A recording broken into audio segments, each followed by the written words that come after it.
नाज़रीन, समूरे मुल्क जी 8 ऐं मकलीअ में मसीह बिरादरी तरफ़ां मज़हबी ॾिहाड़ो क्रिसमस वरी अक़ीदत ऐं एहतराम सां मल्हायो पियो वञे।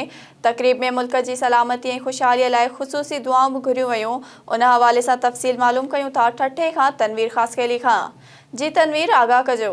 जी नाज़रीन, मकली जे इलाइक़े में मौजूद आहियां, जिते गुज़िरियल रात खां वठी हेल ताईं जेको आहे सो जेको मसीह बिरादरी पारां जेको मज़हबी त्योहार आहे क्रिसमस ॾियारो जेको आहे उहो एहतराम सां मल्हायो पियो वञे। हिन वक़्तु असां मकली जे हिकु इलाइक़े में मौजूद आहियूं, चर्च ते मौजूद आहियूं, जिते जेको आहे सो हू ॾींहुं कीअं पिया मल्हाइनि ऐं हिते जेको मर्द ऐं औरतूं आहिनि उहे कीअं इबादत कनि पियूं, अॼोके ॾींहं खे हो कीअं सम्झनि थियूं ऐं मुल्क जे लाइ जेको हिते ख़ुसूसी दुआ कई वयूं। इन हवाले सां वधीक असां सां गॾु मौजूदु आहे, उन सां ॻाल्हि ॿोल कयूं था। सर, तव्हां ॿुधाईंदो अॼोको ॾींहुं तव्हां कीअं था सम्झो? अॼोको ॾींहुं जेको आहे ही क्रिसमस जे हवाले सां सॼी दुनिया में जेको मल्हायो पियो वञे ऐं हीउ जेको ॾिहाड़ो आहे ही प्यार मोहब्बत सुलह सलामती जो ॾिहाड़ो आहे।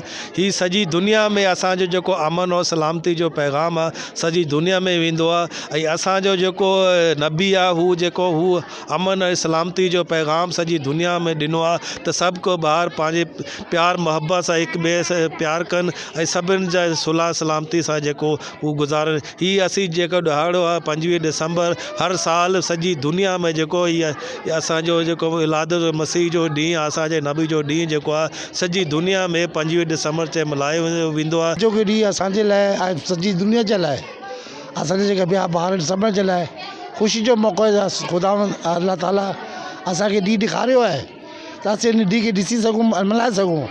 असां पाकिस्तान जे लाइ, सॼी दुनिया जे लाइ, असांजे जेका आसे पासे जेका ॿार आहिनि, असां सभिनि जे लाइ चवंदा आहियूं सभ में प्यार ऐं मोहब्बत हुजे। आज पूरी दुनिया अक़वाम आलम के अंदर क्रिसमस सेलिब्रेशन की जाती हैं और क्रिसमस का मतलब ये है कि यीशु मसीह इस दुनिया में आए और यीशु मसीह का आज का बर्थडे और उनका जन्मदिन है।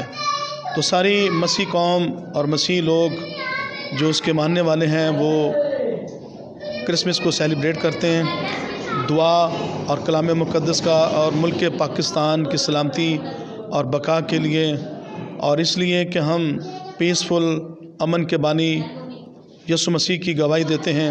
वो इस दुनिया में आए मोहब्बत का पैगाम लेकर, ताकि एक दूसरे से मोहब्बत और सुलह और सलामती रखें। क्रिसमस जेको ॾींहुं आहे उहो समूरे मुल्क में अक़ीदत ऐं एहतराम सां मल्हायो वेंदो आहे। अॼोके ॾींहं ते हिननि मकली चर्च ते जेको आहे सो मुल्क पाकिस्तान जी सलामती लाइ दुआऊं घुरी वयूं आहिनि। कैमरामैन दानिश सां गॾु तनवीर ख़ासकेली, SS TV ठठो।